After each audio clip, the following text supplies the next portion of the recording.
Bonjour, 2 policiers ont été violemment agressés à coups de couteau hier à Molenbeek. Un acte de représailles contre la politique menée à l'encontre des musulmans chez nous.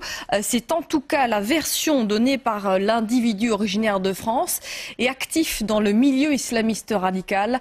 Selon la police fédérale, son intention était bien de tuer des policiers. Emmanuel Dupont, Gaëtan Lilon. La police de Molenbeek effectuait une opération de contrôle à la sortie de cette station de métro hier en fin d'après-midi. Des contrôles destinés à renforcer la sécurité dans les transports publics et à lutter contre les bandes urbaines. Lorsque 2 agents, un jeune homme et une jeune femme de 24 ans, ont été violemment agressés par un individu armé d'un couteau. Ils ont été attaqués par une personne à l'arrière. Donc l'homme et la femme ont reçu des coups de couteau dans la nuque. Et par après, donc, la personne était très violente et elle a été maîtrisée par les autres collègues qui étaient dans la station. L'agresseur est un Français âgé de 34 ans. La police découvre sur lui des documents faisant référence au Coran et surtout une copie d'un article relatif à l'interpellation de la femme au niqab la semaine dernière à Molenbeek. L'homme revendique également son appartenance à un mouvement radical. Il a parlé qu'il appartenait à un groupe extrémiste de France et qu'il était spécialement venu en Belgique avec le train ce matin parce qu'il n'était pas d'accord avec la politique qu'on mène envers les musulmans donc en Belgique. L'auteur serait un sympathisant du groupuscule radical islamiste Sharia for Belgium. Pour le chef de la police, il n'y a pas de doute, il est venu en Belgique pour s'en prendre aux forces de l'ordre. C'est en ce but-là qu'il venait, il ne s'est pas caché que c'était pour venger la cause musulmane suite au mauvais traitement qu'on lui a infligé en Belgique. C'était une tentative d'assassinat, clairement. Oui. L'homme actuellement entendu par un juge d'instruction est soupçonné de tentative de meurtre avec préméditation. L'enquête a été confiée au parquet fédéral. Quant aux 2 policiers blessés, l'un des 2 est toujours hospitalisé ce midi. Et donc en fait, dans le cadre d'une opération Thémis, on est en train de contrôler certaines personnes au niveau du transport en commun, station Bekant. À un certain moment, il y avait 2 policiers qui faisaient donc la surveillance de la sortie de la station métro Bekant. Ils ont été attaqués par une personne à l'arrière. Donc l'homme et la femme ont reçu des coups de couteau dans la nuque. Et par après, donc, la personne était très violente et elle a été maîtrisée par les autres collègues qui étaient dans la station. Bonjour Martin Vachéry, on vient de l'entendre, l'un des policiers est toujours hospitalisé. Comment se porte-t-il ?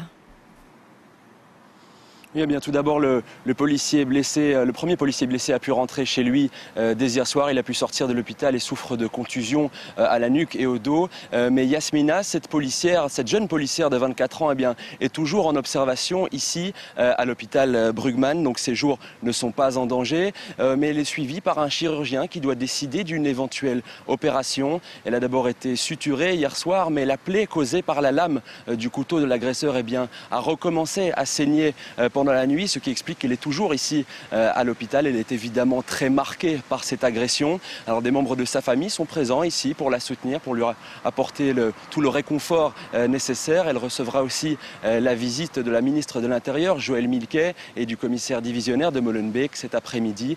Mais en attendant, elle reste donc ici à l'hôpital en observation. Caroline. Merci beaucoup Martin pour toutes ces précisions. Bonjour Martin Vachéry, on vient de l'entendre, l'un des policiers est toujours hospitalisé. Comment se porte-t-il ?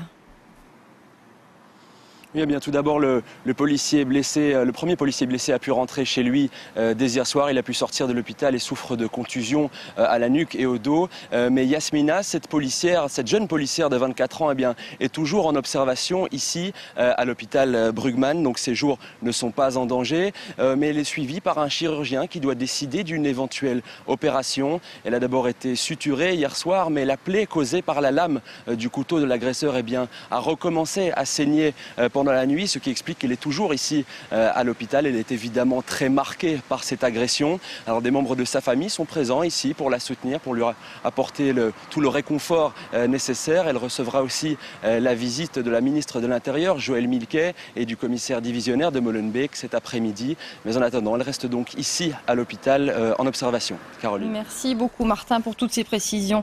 Selon le bourgmestre de Molenbeek, c'est le groupuscule islamiste radical Sharia for Belgium qui est derrière tout ça et qui enflamme les esprits. Mais qui sont-ils exactement et quel message véhiculent-ils? Eric Van Deus, Elisabeth Waters et Denis Condreau ont tenté d'en savoir plus. Un véritable jeu de piste au milieu de la nuit. Départ de Molenbeek pour aboutir dans ce discret appartement d'une barre d'immeubles à Zélik. Stéphanie Diadjo est là, ombre noire sur fond noir. Elle se plaint de la manière dont les policiers l'ont traitée. C'est pas la première fois que je me fais contrôler. Ça fait des années que je porte le voile intégral. Je n'ai jamais eu aucun problème lors d'un contrôle. C'est la première fois que ça dégénère ainsi. Autour d'elle, des membres de Sharia for Belgium, ce groupuscule islamiste, a orchestré cette conférence de presse. Depuis 3 jours, ils utilisent l'événement pour attiser la violence. Leur discours est haineux, mais ils ne représentent qu'eux-mêmes. Ne croyez vraiment pas qu'on a un gramme de respect pour vous, ou pour votre style de vie, ou pour votre manière de penser, ou votre système. On a notre religion qui est supérieure à votre religion. On a notre système qui est supérieur à votre système. Et on a nos valeurs qui sont supérieures à vos valeurs. Sharia for Belgium ne dépasse pas 45 membres. Plusieurs se cachent de la caméra, un chapeau afghan ou un foulard de martyr sur le front. Leurs propos peuvent manipuler quelques jeunes un peu faibles. Le leader de Sharia for Belgium a été condamné il y a 3 mois pour incitation à la haine raciale. 2 ans de prison, il attend l'appel, mais ses errements perdurent.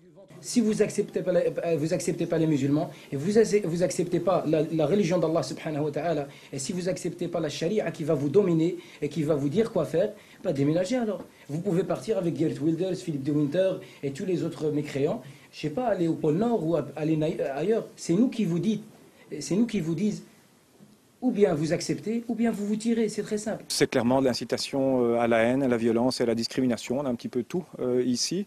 Et effectivement, je pense qu'il faut en tout cas poursuivre ces propos. Il faut qu'ils soient condamnés, comme ils l'ont déjà été pour d'autres propos, à l'instigation notamment du Centre pour l'égalité des chances. Je pense qu'en démocratie, on ne peut pas laisser passer de tels propos.